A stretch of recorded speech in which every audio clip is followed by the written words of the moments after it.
In this video, we're going to simplify exponential expressions. It says simplify the following expression. And they give you x to the negative 2, y to the fifth, over z to the negative 1, and that's all to the third power.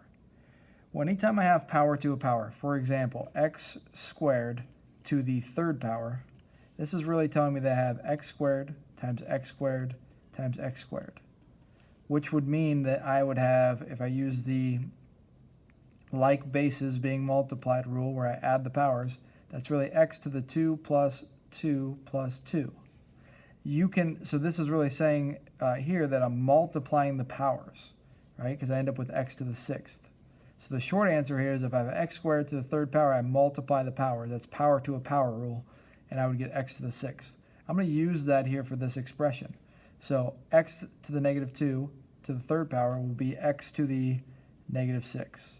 And y to the fifth power to the third power is y to the 15th power. And that's all over z to the negative 1 times 3, which is negative third power. Now, I have two negative exponents here. So this negative exponent is in the denominator. That really tells me that this is actually supposed to be written in the numerator. So I'm going to write this as y to the 15th, z to the third in the numerator. And then this x to the negative 6, because it's in the numerator, the negative signs tell me that this is in the wrong spot. I'm actually supposed to have this in the denominator, so it's being divided x to the 6th. And that's the negative exponent rule. And this would be your simplified expression.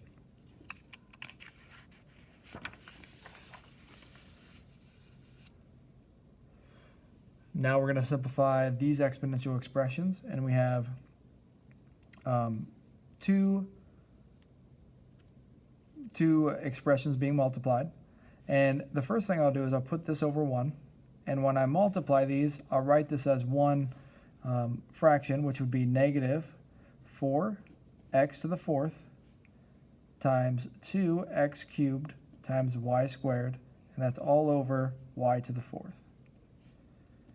And then when I multiply the numerator together, I would end up with negative, this is 4 times 2, which is 8, x to the fourth, because these are all being multiplied, I could technically rearrange these, but it would be x to the fourth times x cubed. They're like bases being multiplied, add the powers.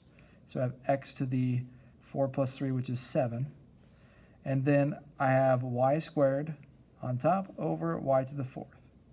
Now to finish this, I'm actually going to subtract the two exponents, because I have one in the numerator and one in the denominator.